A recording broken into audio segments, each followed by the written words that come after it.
All right, so today we're going to look at discussion 2-2, D-block elements. All right, so why are D-block elements unique? Well, they're unique for a number of different reasons. The first of which is that they have multiple oxidation states that will lead to partially filled d orbitals. Now remember, what we mean by oxidation state is charges. So they form ions with multiple different charges. Secondly, they'll form colored compounds.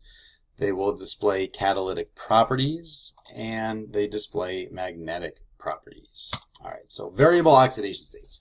What I want you guys to do now is write the electron configurations for vanadium, iron, and nickel.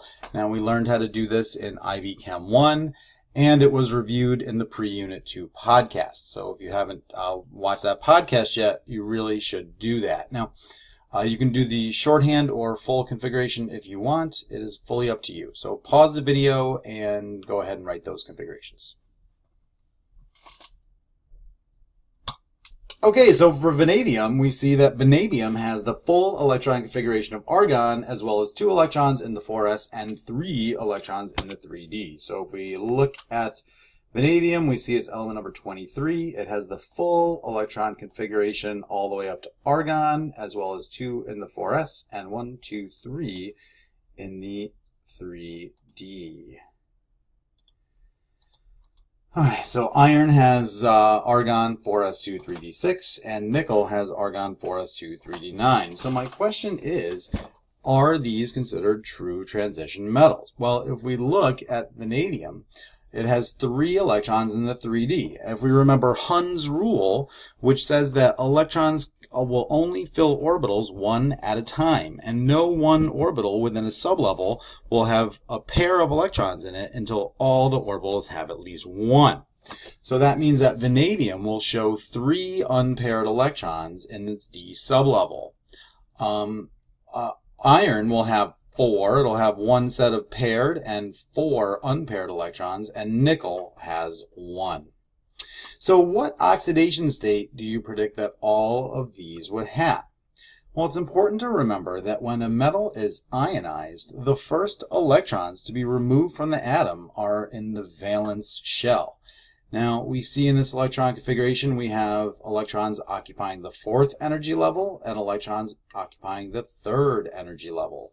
So it seems to me that all of these metals can lose 2 electrons, which would give them a charge of +2.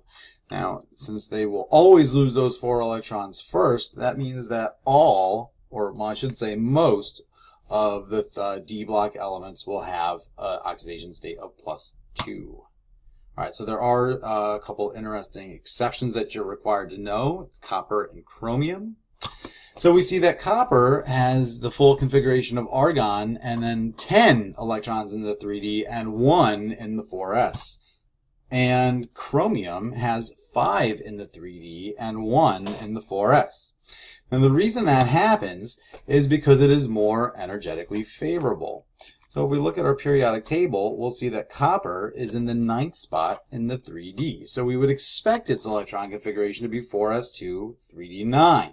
But instead, it is not. The reason is because it is a more stable configuration for copper to have a full D sublevel and a half-filled S sublevel than it is to have a partially filled D sublevel. And that actually explains the presence of the copper 1 ion, because copper can simply lose that 1 4s electron and then have a full stable 3d.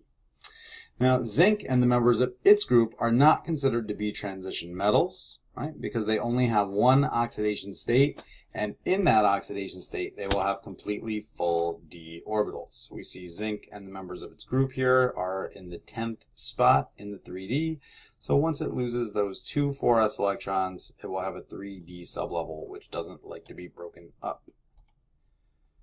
Okay, so magnetism. There's 2 different kinds of magnetism that we see in D-block elements, paramagnetic and diamagnetic.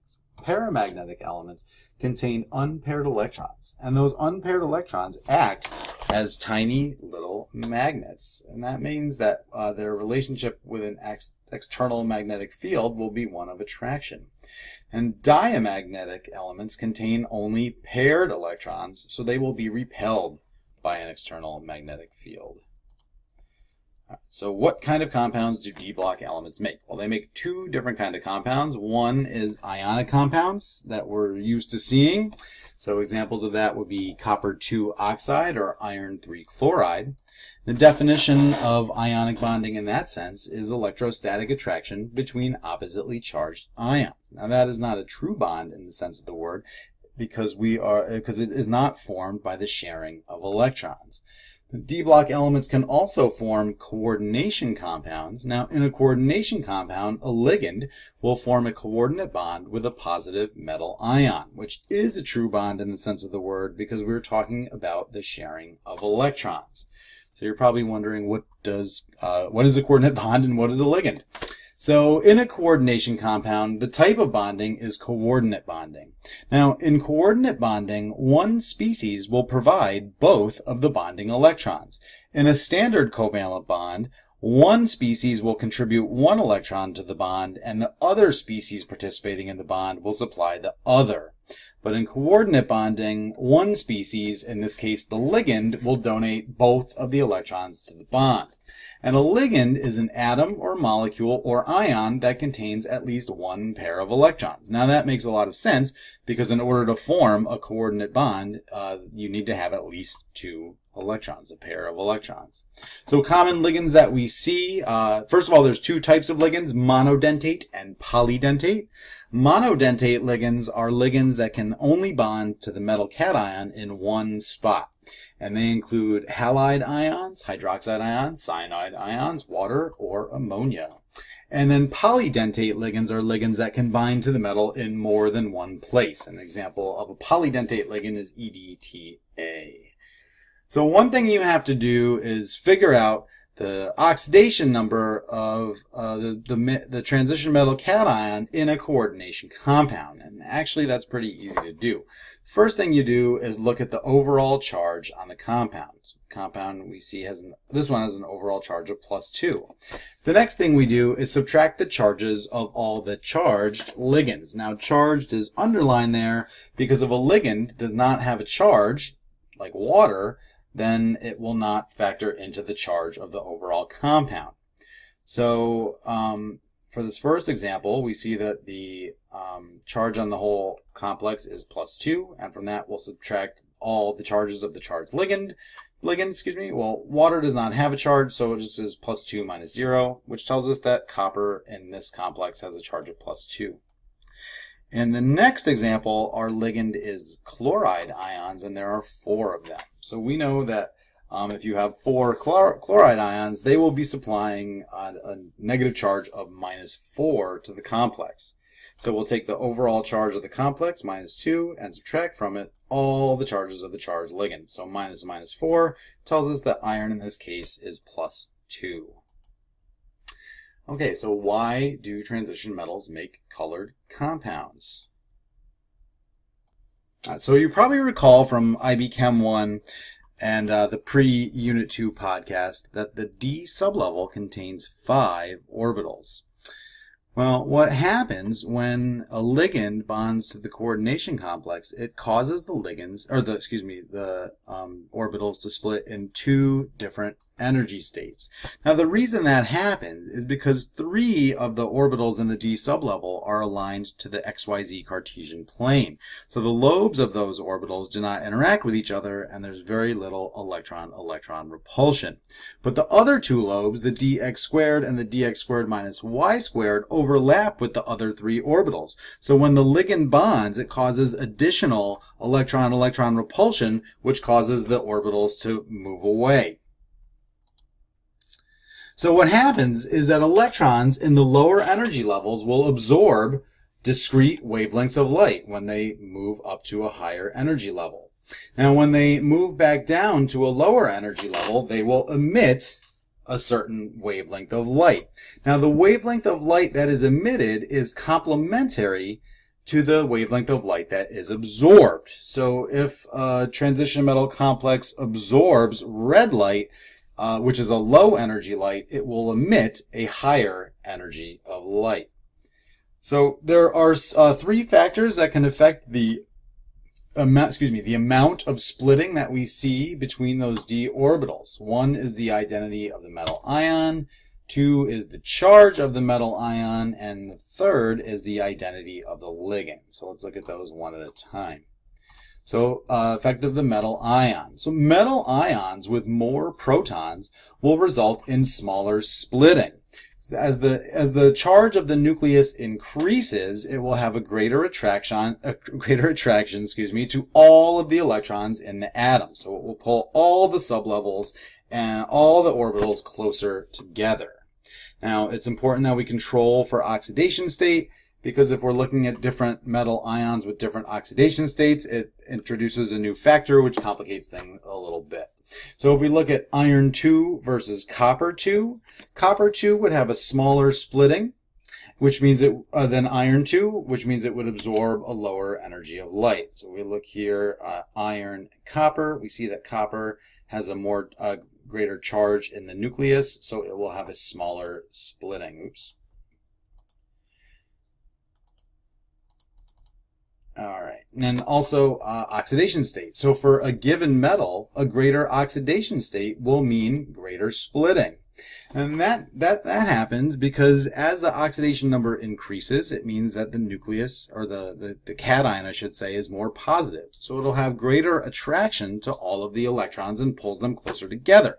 Well, when you pull the electrons closer together, that actually increases the electron-electron repulsion, which will increase the amount of splitting. So copper 2 will have a greater splitting effect than copper 1. And finally, the effect of the ligand. So some ligands are considered weak field ligands and some are considered strong field ligands. And we can look at what is known as a spectrochemical series. The spectrochemical series is a spectrum that shows all the ligands we're going to be dealing with in this class from weak field to strong field. So iodide is the weakest ligand and cyanide ion or carbon monoxide are the strongest. So if So weak ligands will give less splitting than strong. So if a stronger field ligand bonds to a metal, what would you expect to see in terms of the shift in color? So pause the video and think about that for a second, and I'll give you the answer in a second.